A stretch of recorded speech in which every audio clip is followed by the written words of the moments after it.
Bom dia, amigos. Estamos aqui iniciando mais um culto do Evangelho segundo o Espiritismo, que acontece toda segunda-feira às 9 horas.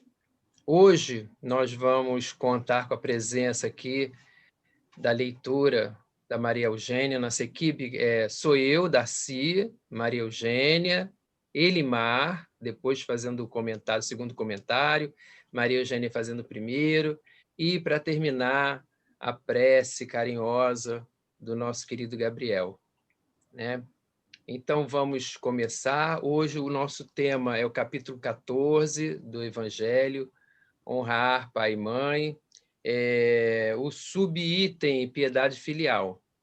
Então, para começar, nós vamos falar que nós podemos assistir por esse canal também da UME as palestras, né, nas quintas-feiras, e podemos ver todos os outros cultos que foram realizados, também podemos ver durante a semana, está tudo no canal da UME. Nós estamos entrando nesse momento, mas todos os cultos, todas as palestras continuam disponibilizadas lá no canal da UME, para que a gente possa, no momento de dificuldade, durante a semana, a gente possa recorrer a esse canal, né? Então, para começar, nós vamos fazer a nossa página e a nossa prece, para dar início ao nosso culto. Esse momento, esse banquete de luz que inicia a nossa semana, né? E para iniciar a página é do livro Caminho, Verdade e Vida, Francisco Cândido Xavier, pelo Espírito de Emmanuel. E é o capítulo 100, Auxílios do Invisível. Então, ele traz, como texto do Evangelho, dos Atos dos Apóstolos, um trechozinho que diz assim: E depois de passarem a primeira e segunda guarda, chegaram à porta de ferro que dá para a cidade, a qual se lhes abriu por si mesma.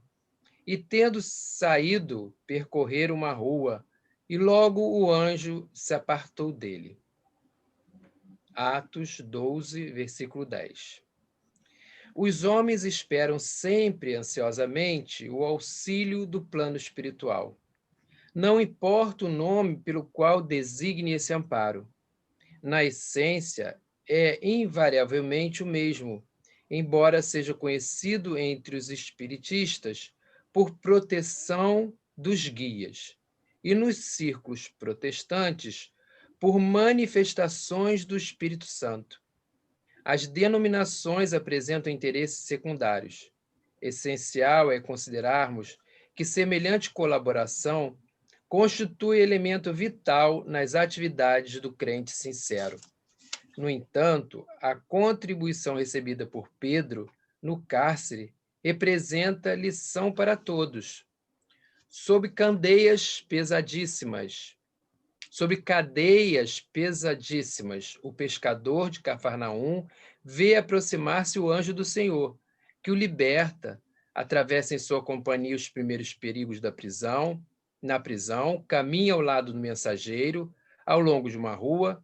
Contudo, o emissário afasta-se, deixando-o novamente entregue à própria liberdade, de maneira a não desvalorizar-lhe as iniciativas. Essa exemplificação é típica. Os auxílios do invisível são incontestáveis e jamais falham em suas multiformes expressões, no momento oportuno. Mas é imprescindível não se vicie o crente com essa espécie de cooperação, aprendendo a caminhar sozinho, usando a independência e a vontade no que é justo e útil, convicto de que se encontra no mundo para aprender, não lhe sendo permitido reclamar dos instrutores a solução de problemas necessários à sua condição de aluno. Então, dito isto, essa página muito interessante para todos nós, vamos fazer a nossa prece, preparar o nosso ambiente, Vamos assumir aí uma posição relaxada, tranquila, se possível, colocar aquele copo de água ao lado para quando acabar o culto a gente beber, né? Que vai ser fluidificado pelos amigos espirituais. Então vamos assim elevar nossos pensamentos ao nosso bondoso e amado Mestre, a esses amigos espirituais que estão conosco nesse instante, nos envolvendo, trazendo as vibrações do mais alto, puras, cristalinas, calmantes, para esses momentos difíceis que passamos, que paulatinamente vão mergulhando, né? Vamos mergulhando nessas vibrações e vamos deixando que elas penetrem em nosso mundo íntimo e façam a diferença nos nossos pensamentos, nas nossas emoções. Que estas vibrações também alcancem os nossos entes queridos, aqueles que estão mais sofridos, aqueles que estão precisando de ajuda nesse instante. E que abençoe profundamente a todos nós que estamos aqui nessa equipe. Lembramos também da Carla, que está no controle da nossa reunião. A todos nós, para que tenhamos um culto de muita luz. Abençoa todos que estão fazendo parte da assistência, todos que estão assistindo, todos que estão envolvidos neste momento. Que assim seja, graças a Deus. E agora, então, nós passamos para a nossa querida Maria Eugênia para dar continuidade ao nosso culto. Bom dia. Bom dia, Maria Eugênia. Bom dia, amigos da UMEM, bom dia, demais participantes que estejam conosco no nosso culto do Evangelho, já iniciando a semana, né, com as luzes do Evangelho na nossa caminhada. Agradecemos ao Darcy pela prece inicial.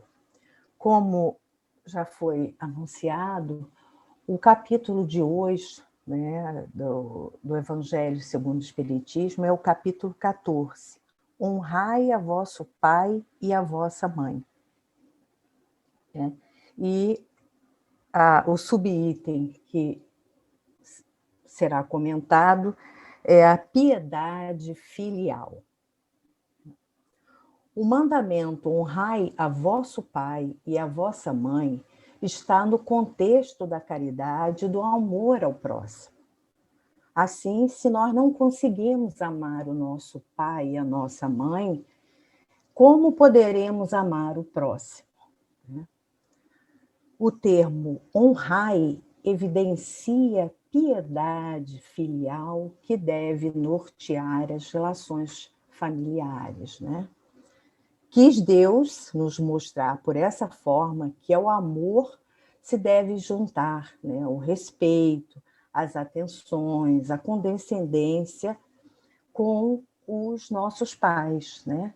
Envolve a obrigação de cumprir-se para com eles toda a caridade necessária ao próximo em geral, a eles muito mais, né?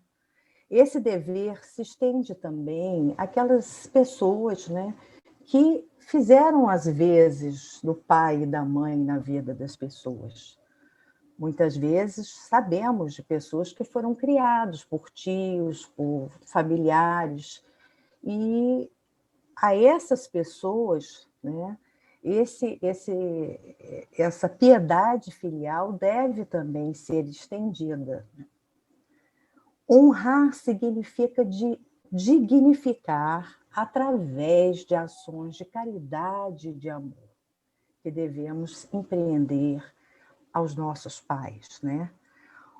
Honrar pai e mãe e assisti-los na necessidade, proporcionando-lhes repouso na velhice, cercá-los de cuidados, de amor, como fizeram conosco.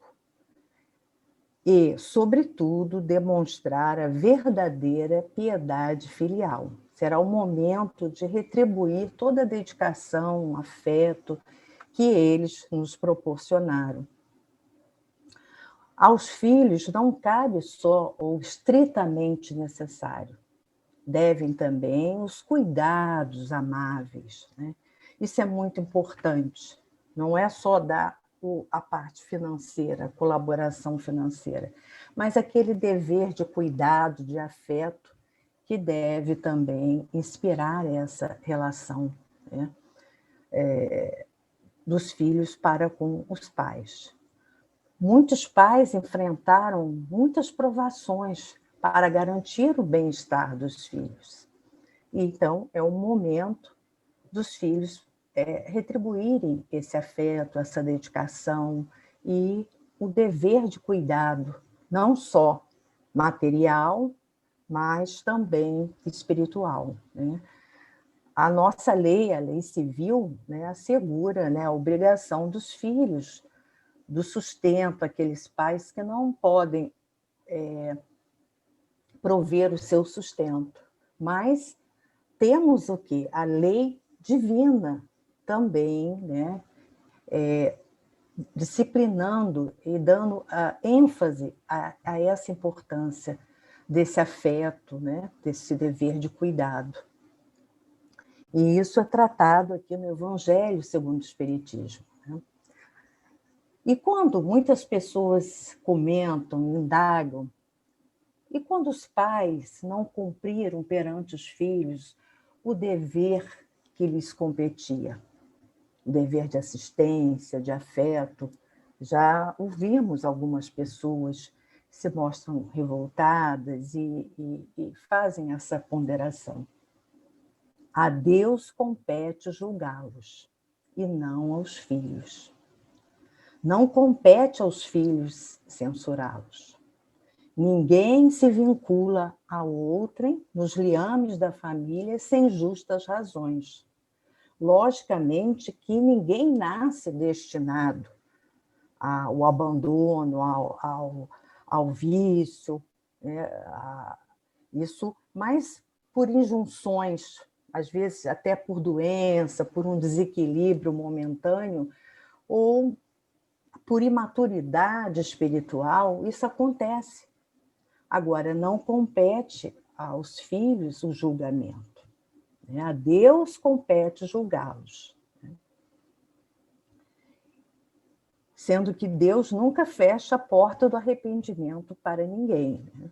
Então, muitas vezes, passam os anos e esse pai ou essa mãe que praticou esse ato se arrepende, tenta de alguma forma essa aproximação, né? Então, se devemos ser indulgentes para com as imperfeições dos outros, principalmente devemos ser para os pais, né? Porque eles nos deram, com algumas limitações que a gente tem conhecimento, mas eles deram o dom da vida, nos deram a oportunidade bendita da reencarnação. Isso é uma dádiva que merece, né, o nosso agradecimento, porque através da reencarnação nós estamos tendo a oportunidade do progresso. Então, isso já foi uma coisa muito importante que esses pais outorgaram, né, a vida, o dom da vida, né? Então, devem, pois, os filhos tomar como regra de conduta nessa relação com os pais os preceitos do Mestre Jesus. Nessa relação, não compete a ele julgá-los. Se achava até que poderia ter feito mais, mas não compete essa censura. Então, procurar nessa relação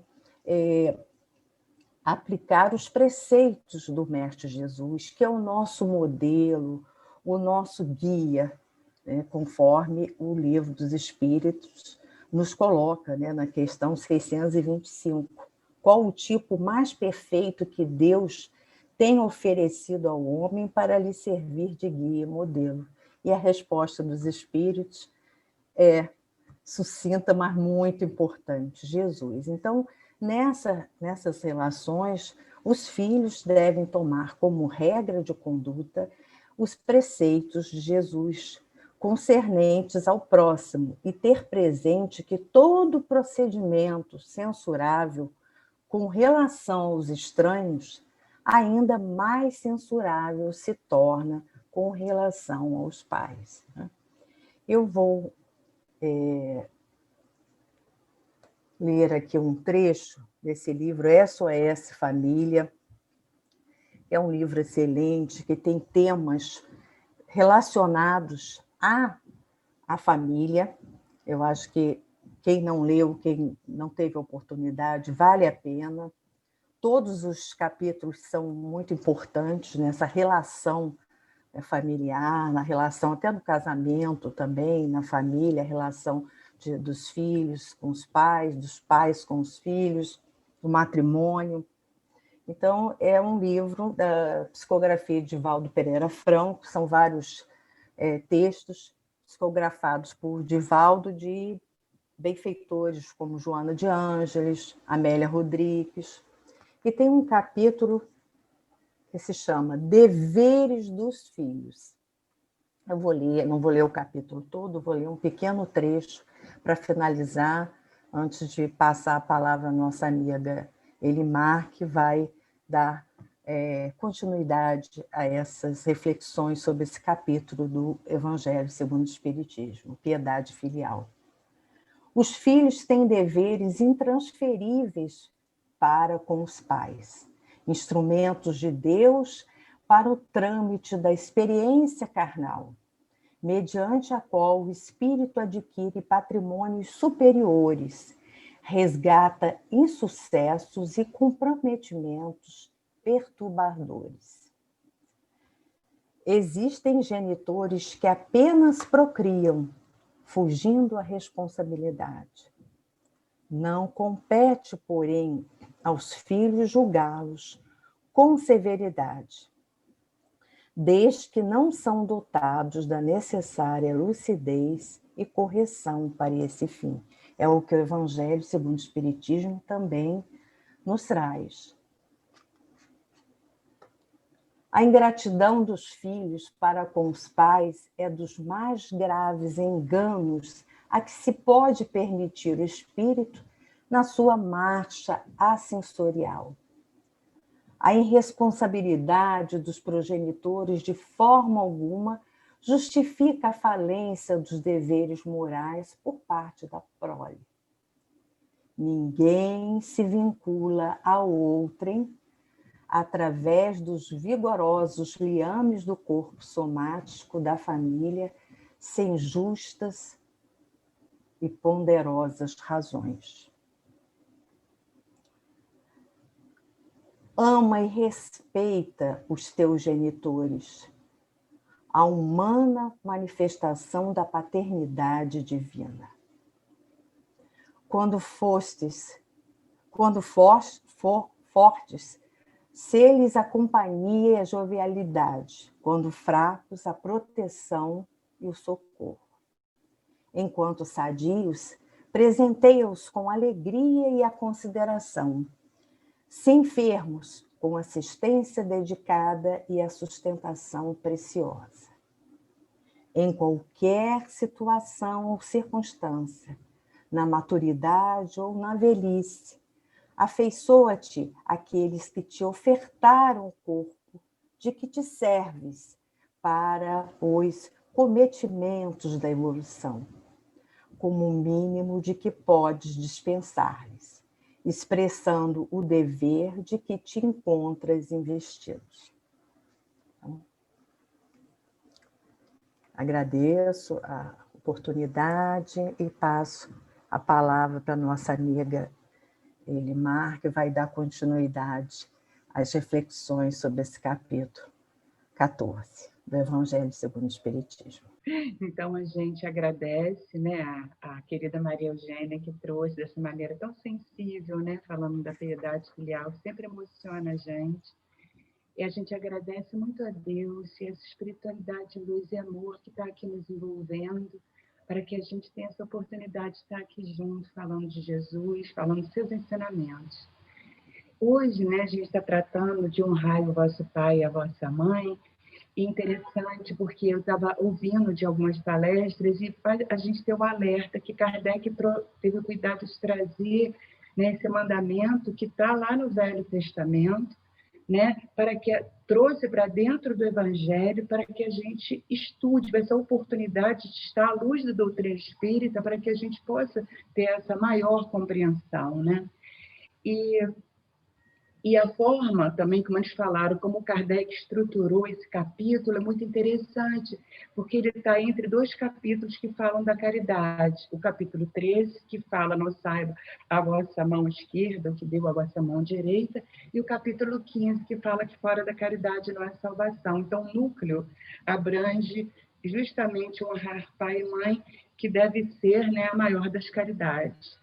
Então, André Luiz também, eles colocaram, eu anotei, que é bom que a gente dê uma olhada, no livro Evolução em Dois Mundos, ele traz lá no capítulo 20 também os 10 mandamentos, mas ele reescreve de uma forma mais moderna. E esse, em particular, ele coloca assim: lembra-te que a dívida para com os teus pais terrestres é sempre insolvável por sua natureza sublime, é impagável, né? Como a Maria Eugênia trouxe, mesmo que os pais não puderam, de alguma forma que a gente não tem como julgar, dar andamento, cuidar, a gratidão nossa só por estar aqui, por ter, né, nos recebido para essa encarnação, já é um motivo que a gente tem que refletir nessa gratidão, né?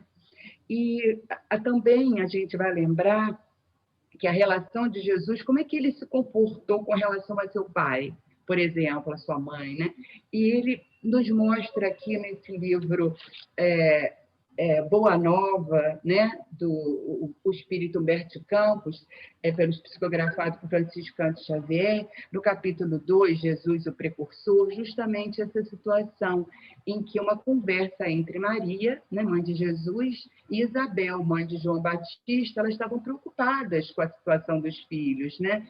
E a Maria conta para Isabel: olha, meu filho, eu conversei com Jesus que eu gostaria que ele fosse para o templo, para que ele estudasse, né? Mas Jesus diz para ela o seguinte, que ele já tinha escolhido a sua escola, né? Jesus procura o pai na carpintaria e pede para que ele seja o auxiliar do pai dentro do lar, na carpintaria. Então, tem esse diálogo que ele diz: mãe, toda preparação útil e generosa no mundo é preciosa. Entretanto, eu já estou com Deus. Meu pai, porém, deseja de nós toda exemplificação que seja boa, e eu escolherei desse modo a escola melhor. Então, Jesus aproximou-se de José e lhe pediu com humildade que o admitisse em seus trabalhos. Aí diz: desde então, como se nos quisesse ensinar a melhor escola para Deus é a do lar e a do esforço próprio. Então, a gente já vem com esses ensinamentos, né? Jesus traz o lar como uma escola, né? E a doutrina espírita nos ensina, conforme a nossa querida Maria Eugênia falou, que a gente não está reencarnado aqui por acaso. Esses vínculos não são por acaso. Nós temos vínculos que precisam ser sublimados, né? Sejam vínculos de dor, de afetividade, de trabalho, enfim, de desafios que a gente teve com esses seres, mas eles precisam ser sublimados. E essa é a escola da família, né? E aí eu sempre, quando eu falo sobre isso, porque, bom, aquela mensagem que fala de José da Galileia também vem nos trazer essa emoção desse pai amoroso que foi o representante, né? Como a gente pode entender Deus, e José da Galileia foi nesse silêncio, quando ele aceitou, né, isso, receber Maria, né, porque o anjo diz para ele: não, José, não temas receber Maria, né, que estava grávida de Jesus.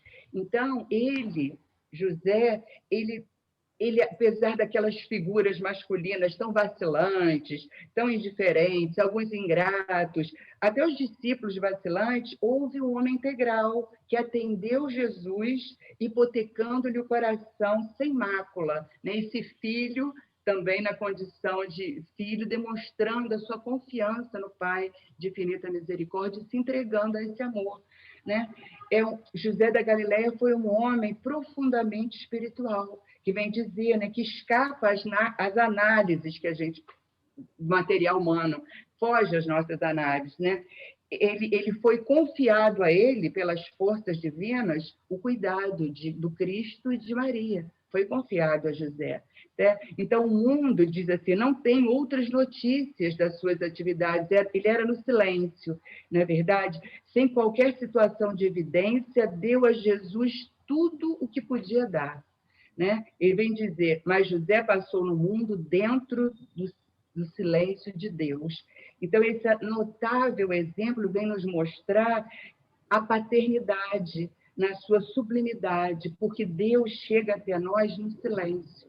Vem falar que o Pai vem no segredo, mas Ele nos ampara, Ele é a misericórdia, Ele é o amparo, né? Ele se oculta, mas Ele é a fonte de amor. Ele vem trazer. E é o silêncio de José que a gente percebe esse cuidado da paternidade conosco, que é, mesmo no silêncio, Deus está nos amparando e nos acolhendo. E quando a gente fala também dessa piedade filial, desse amor entre pai e mãe, a gente tem uma página também de Emmanuel que se intitula Mãe, que diz assim, honrarás pai e mãe, a lei determina. Mas ele fala, não te esquecerás, porém, de que 9 meses antes que os outros te vissem a face, a tua presença na terra era um segredo da vida entre o devotamento materno e o mundo espiritual. Né? Então, aí vem trazendo, a página é linda, agradecerás a todos os benfeitores do caminho, mas particularmente a ela, que transfigurou em força a própria fraqueza, a fim de preservar-te. Nunca ferirás tua mãe, né? Honrarás pai e mãe, a lei determina. Não te esqueces, porém, de que se teu pai é o companheiro generoso que te descerrou o caminho para a romagem terrestre, a tua mãe é o gênio tutelar que te acompanha os passos em toda a vida, a iluminar-te o coração por dentro, com a bondade e a perseverança da luz de uma estrela. E eu gostaria de finalizar com uma mensagem da Joana, que fala do silêncio para ouvir Deus, porque nós todos estamos precisando muito de conversar com Deus. E a gente pensa que Deus não está ouvindo a gente, né? Porque Ele está em silêncio, mas Ele ouve muito. E, com certeza, a Joana, através dessa página, vem nos trazer o meio, assim, os caminhos para que a gente possa encontrar esse contato e a certeza de que nós estamos sendo amparados, mesmo nos grandes desafios da vida. A página diz assim, em todos os tempos, as mensagens celestes recomendaram o silêncio profundo a fim de que os homens pudessem ouvir a voz divina.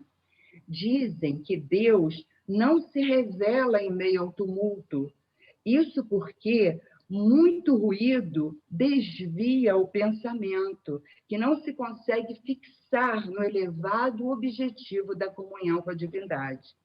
Por isso, o grande legislador hebreu, Moisés, a gente está vendo, ele subiu ao Monte Sinai, mergulhando no imenso silêncio. Então, as vozes celestes se manifestaram em nome do grande Pai, transmitindo as regras de ouro do Decálogo. O modelo e guia da humanidade, nosso querido e amado Mestre Jesus, após atender as multidões que estavam esfaimadas de pão, de paz, de luz, ele buscava sempre o refúgio da solidão, para, em silêncio, poder ouvir o Pai no santuário íntimo. É dessa forma que lemos a respeito da sua subida no Monte Tabor, para a oração profunda e o diálogo com os espíritos de Moisés e Elias. E, aguardando sua prisão e morte, ele, Jesus, retirou-se para o Monte das Oliveiras e teve o contato mais íntimo com o Pai. Então, permitamos-nos a oração, façamos disso um hábito, que é o diálogo puro com Deus. No silêncio, enviemos nossas rogativas, nossos pedidos, nossas dores, nossas dúvidas. Na mesma asa do silêncio, nos retornarão as respostas, plenificando-nos de paz e tranquilidade. Então, gente, que Jesus nos abençoe, né? Que nosso Pai nos ampare e que a gente possa sentir essa presença dentro do nosso coração. Que assim seja. Agora o nosso querido Gabriel com a prece final. Queridos amigos, bom dia. Que a paz do Mestre Jesus esteja em nossos corações, hoje e sempre. Neste momento, a gente vai agradecer mais uma vez por essa oportunidade de termos estado aqui, iniciando a nossa semana, podendo aprender e ouvir um pouco mais sobre os ensinamentos do Mestre Jesus. Agradecemos também aos nossos queridos amigos Darcy, Maria Eugênia, Elimar, por nos trazerem essas reflexões desta manhã, que todos nós possamos procurar colocá-las em prática ao longo da nossa semana e, envolvidos com essa luz que o Evangelho nos traz, vamos elevar aos nossos pensamentos neste momento e vamos orar. Querido amigo e mestre Jesus, agradecemos, Senhor, por mais essa oportunidade de termos estado aqui nesta manhã de hoje, podendo refletir um pouco mais sobre seus ensinamentos. Ilumine a todos que aqui estiveram e todos aqueles que, porventura, não puderam estar nesta manhã de hoje. Que todos nós possamos ter uma ótima semana, de muita paz e luz. Abençoe, Senhor, a nossa cidade, ao nosso estado, ao nosso país, ao nosso mundo, que possa ser iluminados, que todos nós possamos ser envolvidos por muitas bênçãos de paz, amor, saúde, luz, fé e esperança. Ilumine também, Senhor, a todos aqueles que estão nos hospitais, nos asilos, nos orfanatos e nas ruas, e todos aqueles, Senhor, que estão no combate a essa Covid-19, todas aquelas famílias que, porventura, tenham passado por momentos de perda e de dor, que sejam todas abençoadas, com muita luz, muita paz, esperança e fé. Abençoe, Senhor, a nossa UMEN, a toda a sua diretoria, a todas as suas 3 sedes, a todos os seus tarefeiros e todos os seus frequentadores. Muito obrigado por tudo, Senhor, e que tenhamos todos uma semana de muita paz e bênçãos. Muito obrigado, que assim seja, Senhor. Graças a Deus.